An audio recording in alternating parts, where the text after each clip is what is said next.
Hello दोस्तों, नमस्कार। आप सभी का एक बार फिर से बहुत बहुत स्वागत है आप सभी के अपने YouTube चैनल डियर मैंग सर पर। तो दोस्तों, हमेशा की तरह आप सबकी ये क्लास बहुत ही इंपॉर्टेंट होने वाली है और आप सभी लोगों से मैं कहना चाहूँगा कि ये आप सबकी जो क्लास होने वाली है एक नए शेड्यूल के साथ मैं स्टार्ट करने वाला हूँ। जैसा कि आप सभी लोग देख ही रहे हैं, सुबह के 7:30 बज रहे हैं और आज एक नए शेड्यूल के साथ आप सबकी क्लास में स्टार्ट करने वाला हूँ।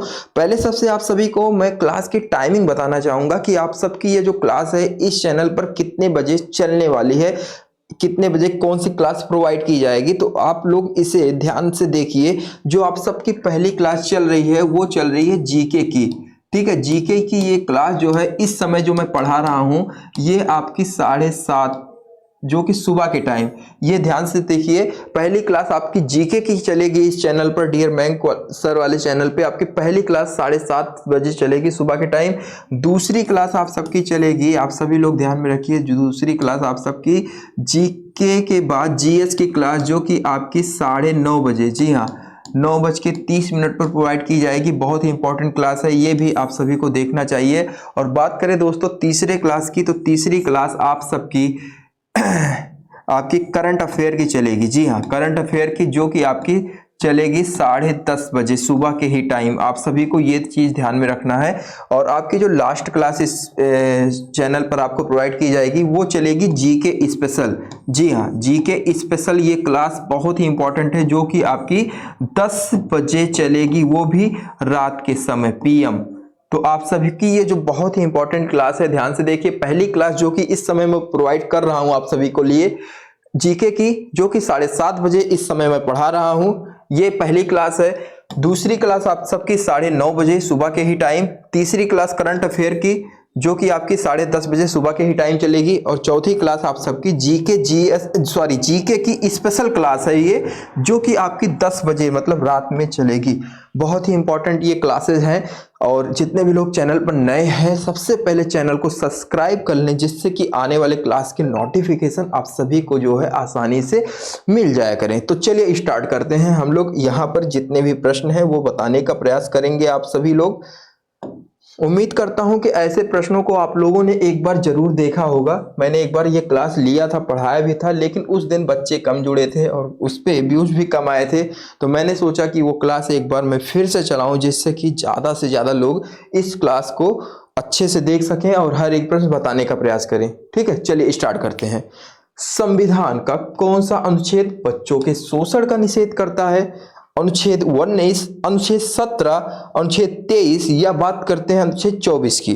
तो दोस्तों यहाँ पर आप सबकी जो राइट है वो है आपकी अनुच्छेद 24। जी हाँ, संविधान का अनुच्छेद 24 जो है बच्चों के शोषण का निषेध करता है। इसमें कहा गया है यदि कोई बच्चा किसी कारखाने या फैक्ट्री में काम करेगा तो उस बच्चे से जो व्यक्ति काम करवाएगा उसे जेल हो सकती है। इसीलिए बच्चों से काम करना प्रतिबंध लगाया गया है। मतलब 14 वर्ष से कम आयु के बच्चों से कोई भी व्यक्ति कहीं भी, मतलब चाहे कारखाना हो चाहे अपनी कोई दुकान हो, कहीं पर भी काम नहीं करा सकता है, ऐसा इस अनुच्छेद में कहा गया है। और बात करें दोस्तों अनुच्छेद 19 की, तो जो सहवाद यंत्र आदि कुछ विषयक वस्तुएं हैं, जैसे सहवाद यंत्र हो गया, गिटार हो गया और हारमोनियम हो गया, तो इन सब चीजों को जो है इसमें संरक्षण प्रदान किया गया है। कैसी चीजों को? वाद्य यंत्रों को इसमें संरक्षण प्रदान किया गया है। और यहाँ पर अनुच्छेद 17 की बात करें तो यहाँ पर छुआछूत का अंत किया गया है। अनुच्छेद 17 में किस चीज का अंत किया गया है? छुआछूत का अंत किया गया है। और अनुच्छेद 23 की बात करें तो ये भी बहुत ही इंपॉर्टेंट है। इसमें मानव को जो है उसके अधिकार दिलाए गए हैं कि वह स्वतंत्र रूप से कोई भी कार्य कर सकता है, उसमें उसे कोई रोक टोक नहीं है। मतलब अपनी इच्छा के अनुसार कोई भी व्यापार कुछ भी वो कर सकता है सरकार के नियमों का पालन करते हुए।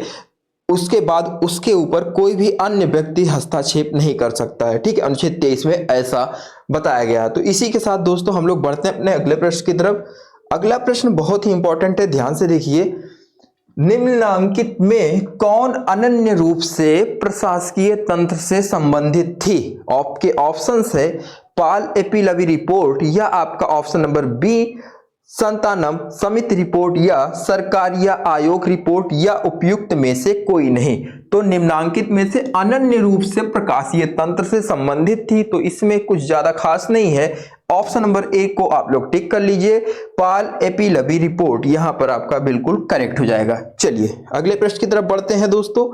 अगला प्रश्न आपसे पूछा जा रहा है कि राष्ट्रपति लोकसभा में किस सीमा तक आग्नेय समुदाय के सदस्यों को मनोनीत कर सकते हैं? सभी लोग बताने का प्रयास कीजिए। यहां पर देखिए काफी सारे लोग जुड़ना तो स्टार्ट कर दिए हैं, लेकिन जितने लोग जुड़े हैं कम से कम भैया वो लोग लाइक तो कर दें। काफी सारे लोग यहां पर देखिए कमेंट भी करना स्टार्ट कर दिए हैं। कुछ लोगों के यहाँ पर जो कमेंट आ रहे हैं ऑप्शन नंबर बी आ रहे हैं। जितने भी लोगों ने बताया है 2 से अधिक, वो लोग यहाँ पर बिल्कुल करेक्ट हो जाएंगे।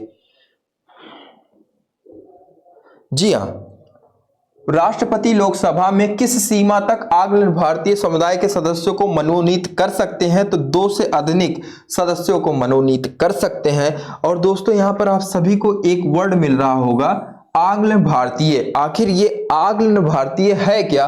तो देखिए मान लीजिए कोई पुरुष है, ठीक है, कोई पुरुष है और एक स्त्री है, कोई पुरुष है और एक स्त्री है, तो इन दोनों से यदि कोई बच्चा उत्पन्न होता है वो आग्नेय भारतीय कब कहलाएगा? सवाल ये है, ठीक है।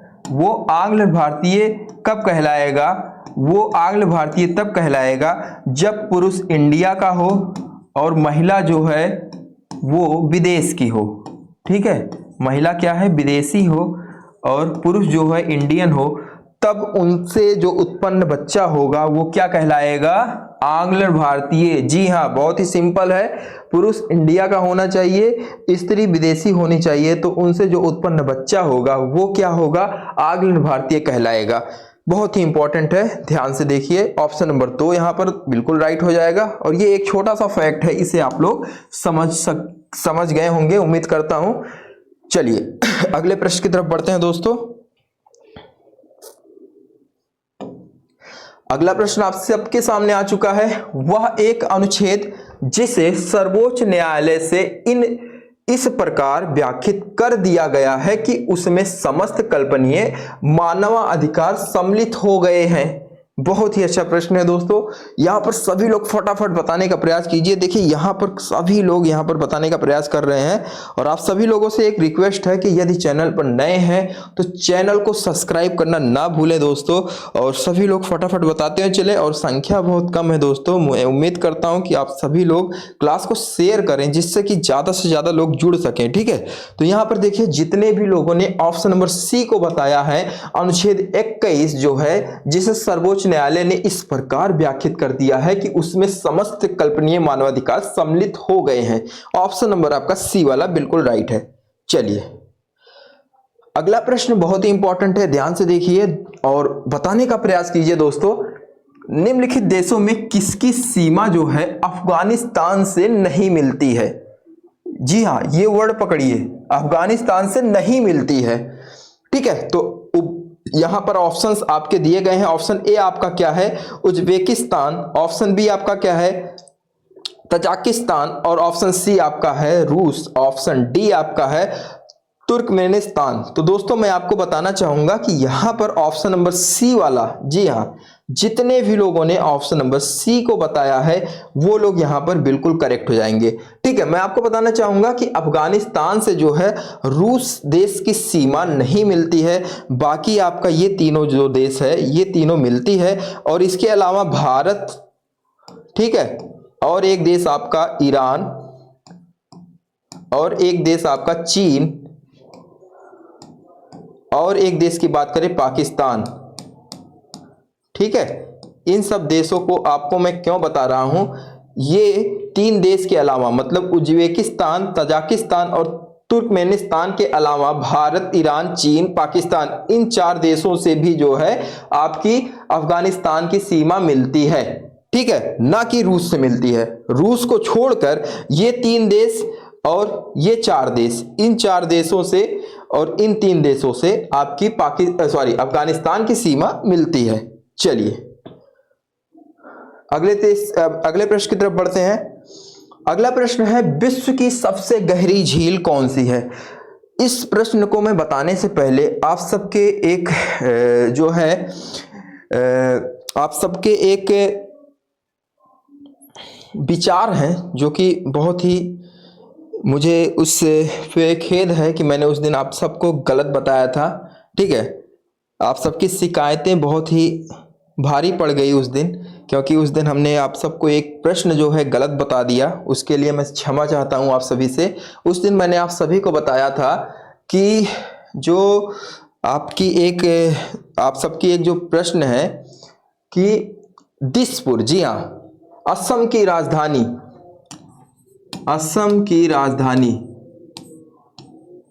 असम की राजधानी क्या है? तो दोस्तों असम की राजधानी मैंने इम्फॉल बताया था, लेकिन असम की राजधानी आपकी दिसपुर है। तो आप सभी को ये चीज़ ध्यान में रखना है। ठीक है, असम की राजधानी दिसपुर है। ये आप सब लोग उस दिन बिल्कुल करेक्ट थे, जितने भी लोगों ने असम की राजधानी दिसपुर बताया था। चलिए इस प्रश्न को देखते हैं हम लोग। विश्व की सबसे गहरी झील कौन सी है? तो दोस्तों विश्व की सबसे गहरी झील क्या आपकी टीटाकाका है, क्या विक्टोरिया है, या बैकाल है, या मृत सागर है? तो दोस्तों विश्व की सबसे गहरी झील आपकी बैकाल झील है, जो कि 1642 मीटर गहरी है।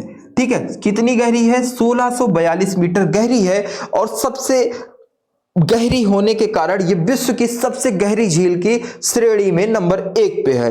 और बात करें दोस्तों विश्व की सबसे बड़ी झील की, तो वैसे बैकाल झील जो है ये सबसे गहरी झील में है, लेकिन सबसे अधिक पानी की झील यदि कोई है तो वो है आपकी कैस्पियन सागर। जी हाँ, आप सभी को याद रखना है, कैस्पियन सागर आपकी क्या है?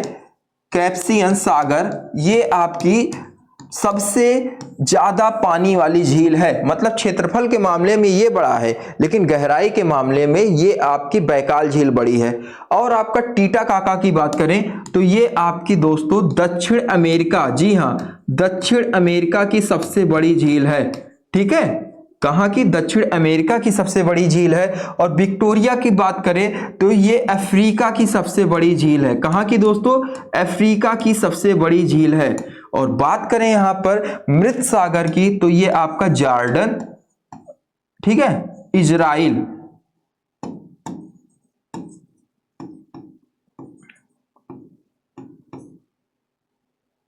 ठीक है, जॉर्डन, इजराइल और फिलिस्तीन, ये 3 देशों की जो है सबसे बड़ी झील है। तो आप सभी को मैं बताना चाहूंगा कि यहां पर बैकाल झील विश्व की सबसे गहरी झील है। और जो मैंने कुछ पॉइंट्स आपको बताए इसे ध्यान में रखिए। कैस्पियन सागर जो है सबसे अधिक पानी की झील है, इसे ध्यान में रखिए। सबसे अधिक पानी झील की बात करें तो कैस्पियन सागर झील है। और दोस्तों बैकाल सबसे अधिक गहरी झील है पूरे विश्व में। ठीक है, चलिए स्क्रीनशॉट ले सकते हैं।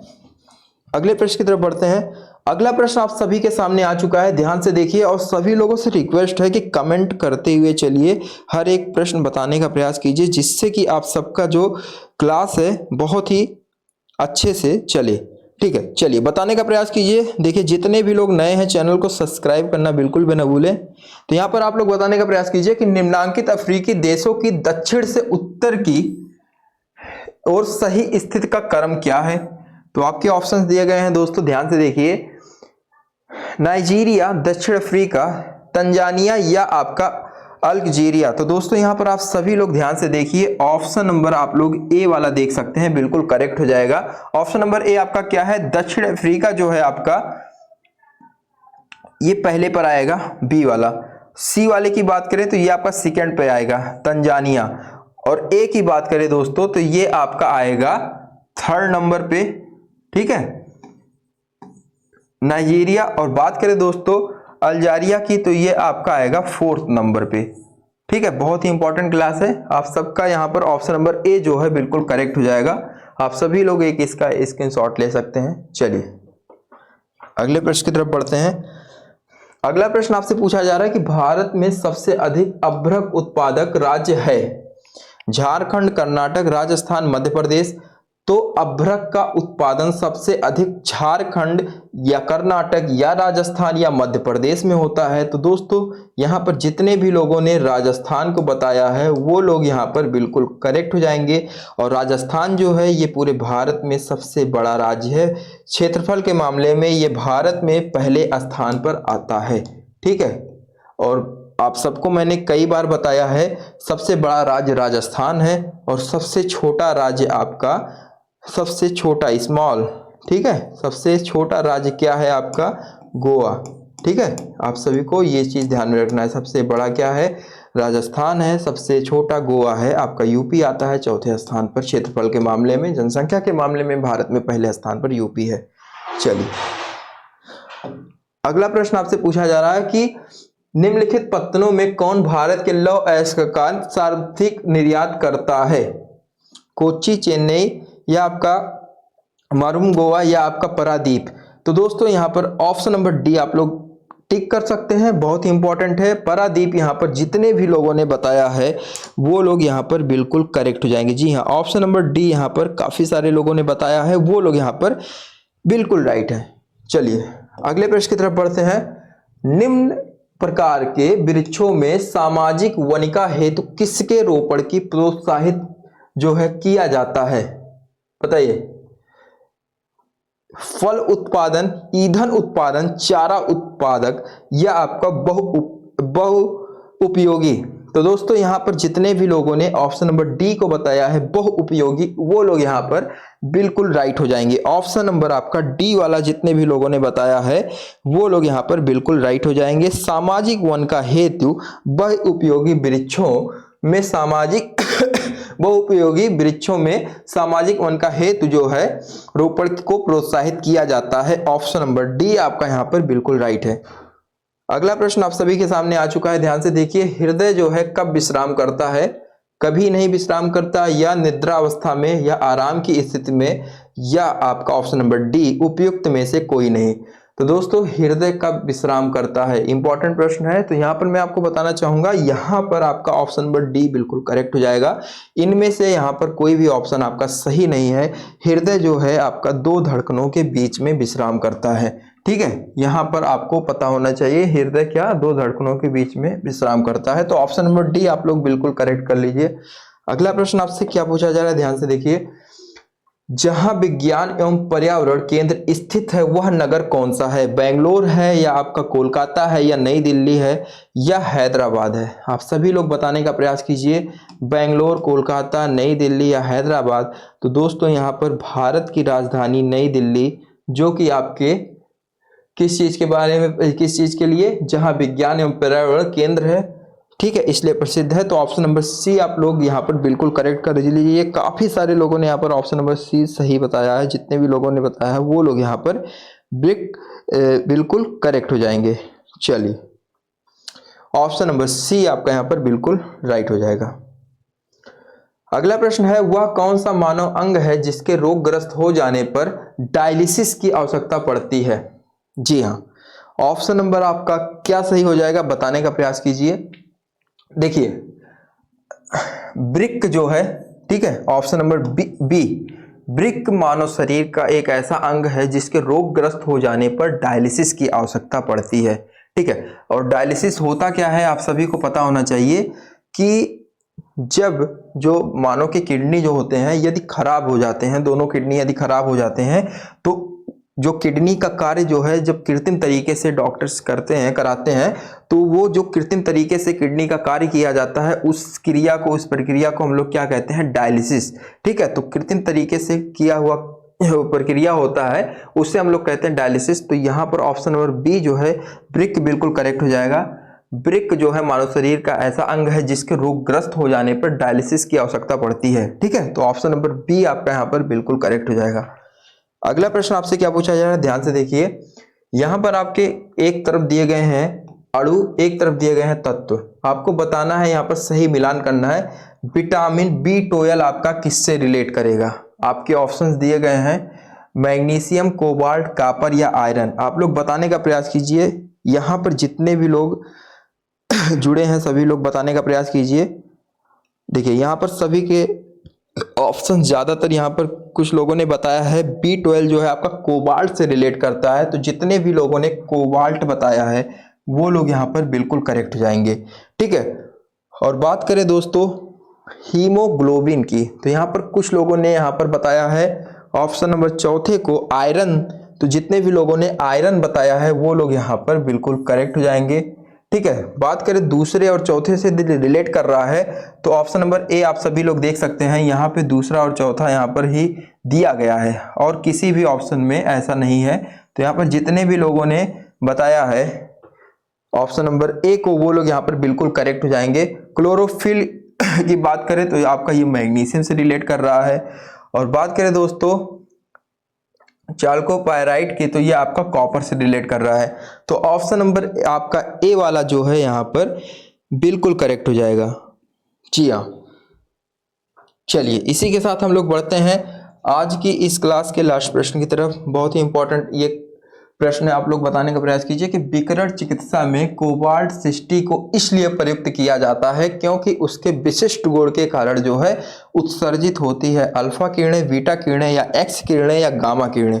तो बताने का प्रयास कीजिए यहाँ पर आपका राइट आंसर जो है क्या हो जाएगा। तो दोस्तों विकिरण चिकित्सा में जो है कोबाल्ट 60 को इसलिए प्रयुक्त किया जाता है क्योंकि उसके विशिष्ट गुण के कारण गामा किरणें जो है उत्सर्जित होती हैं और गामा किरणों का प्रयोग जो है कैंसर के रोग में भी किया जाता है और इसका कृषि विभाग में भी बहुत इंपॉर्टेंट है। तो यहाँ पर ऑप्शन नंबर डी जितने भी लोगों ने गामा किरणें बताया है वो लोग यहाँ पर बिल्कुल राइट हो जाएंगे। तो दोस्तों इसी के साथ आज की क्लास यहीं पर समाप्त होती है। और आप सभी को आज की क्लास कैसी लगी कमेंट करके जरूर बताएं और जितने भी लोग चैनल पर नए हैं चैनल को सब्सक्राइब जरूर कर लें। और आप सबकी जो जीएस की क्लास है आप सभी को मैंने बताया कि